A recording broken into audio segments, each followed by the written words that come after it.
il faut le dire tout net, l'avènement de Laurent Gbagbo en Côte d'Ivoire a été un signal fort pour les paysans à travers son fameux slogan qu'il a lancé « Donnez-moi le pouvoir pour que je vous le redonne ». Cela se traduisait pour les paysans au contrôle de la production, de la commercialisation interne et externe du cacao, mais aussi de sa transformation. Il reprenait en cela toute la politique que le président Félix Houphouët-Boigny n'a pas pu mettre en œuvre et qui a vu l'arrivée de M. Ouattara au pouvoir.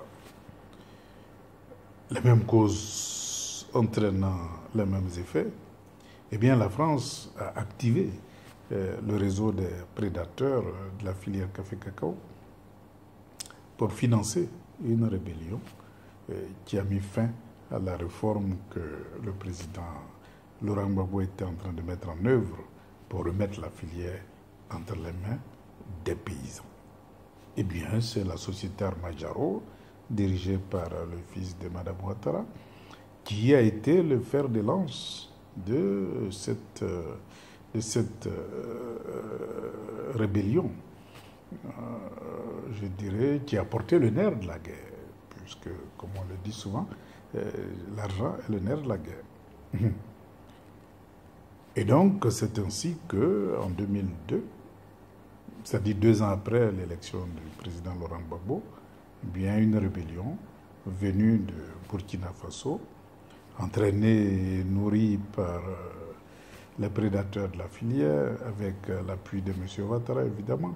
Eh bien, cette rébellion est venue arrêter le processus en Côte d'Ivoire et le programme de refondation du Front populaire ivoirien a été remplacé par les accords de Linas Marcoussis. Donc, il n'était plus question de réforme de la filière qui avait été bloquée et il n'était plus question de refondation. Il était tout simplement question de remettre les ministères clés entre les mains de la rébellion. Donc, l'agriculture revenait à la rébellion et ses alliés, l'industrie, etc., etc. Donc voilà comment les cartes ont été redistribuées sous l'égide de la France pendant les accords de Linas Marcoussis.